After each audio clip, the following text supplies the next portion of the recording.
বহুজনে বলেন যে রানাঘাটে রানা ডাকাত নামে এক দুর্ধর্ষ দস্যু ছিল ৩০০ বছর আগে। তারই উপাস্যা এই কালী ঠাকুর।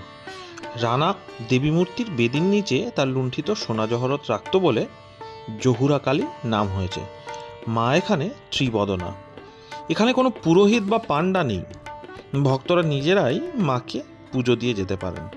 মন্দিরটি পশ্চিমবঙ্গের নদিয়া জেলার রানাঘাটে অবস্থিত। এই মন্দিরে পৌঁছাতে হলে শিয়ালদাহ থেকে ট্রেন ধরে রানাঘাট স্টেশনে নামতে হবে। তারপর স্টেশনের পূব দিক দিয়ে বেরিয়ে টোটো ধরতে হবে। জনপ্রতি ১৫ টাকা করে টোটো ভাড়া নিয়ে এই মন্দিরে পৌঁছতে হবে।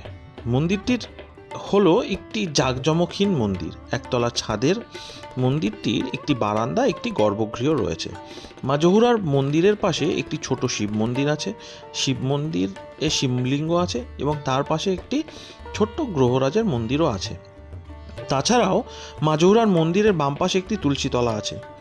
মন্দিরের মূল গেট দিয়ে প্রবেশ করে বাম দিকে পূজা সামগ্রীর দোকান রয়েছে। মন্দিরের ঠিক গর্ভগৃহের প্রবেশের দরজার ওপর একটি ব্ল্যাকবোর্ডের ওপর লেখা আছে মন্দিরে টাকা পয়সা দেবেন না। যুগল কিশোর নন্দী ১৩৭৩ সালে মন্দিরটি নির্মাণ করেন এবং মা জহুরা কালীকে প্রতিষ্ঠা করেন। শোনা যায় যুগল কিশোর নন্দী মায়ের স্বপ্নাদেশ পেয়ে এই মন্দির প্রতিষ্ঠা করেছিলেন। মা জহুরা কালী খুবই জাগ্রত। স্থানীয়রা অনেকেই মন্দিরে পুজো দিতে আসেন।